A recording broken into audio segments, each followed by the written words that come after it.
Food and fun టేల్స్కి స్వాగతం అండి. మీ ఇంట్లో దొండకాయలు పండిపోయినాయా? పారేస్తున్నారా? పారేవాకండి.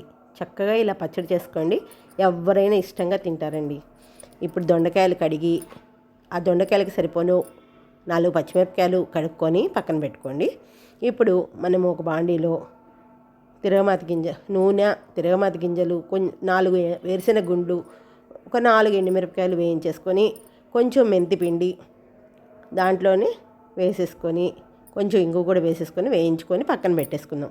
పక్కన పెట్టుకొని అదే నూనెలో ఇప్పుడు మనం కడుక్కున్న దొండకాయలన్నీ కలిపి పచ్చిమిరపకాయలు దొండకాయలు కలిపి వేయించేసుకొని మూత పెట్టేసామనుకోండి, మగ్గిపోతాయి.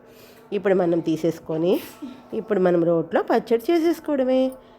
ఎండుమిరపకాయలు దంచేసుకొని తర్వాత ఉప్పు పసుపు వేసుకొని దంచేసుకొని దాంట్లో ఇప్పుడు వేయించుకున్న దొండకాయలను తీసుకొచ్చి వేసేసి చింతపండు అన్నీ వేసేసుకొని మొత్తం పచ్చడంతా నూరేసి కొత్తిమీర వేసేసుకొని నూరుకొని మళ్ళీ ఇంకొంచెం నూనె వేసి మనం దాంట్లో తిరగమాత పెట్టేసుకుందామండి. 2 మినపప్పు గింజలు, పచ్చిశనగపప్పు గింజలు, ఒక ఎండుమిరపకాయ, కొంచెం ఆవాలు, కొంచెం ఇంగువ వేసేసుకొని ఆ తిరగమాతలో పచ్చడి వేసేసి కలిపేసి తినేస్తే ఎంతో బాగుంటుందండి.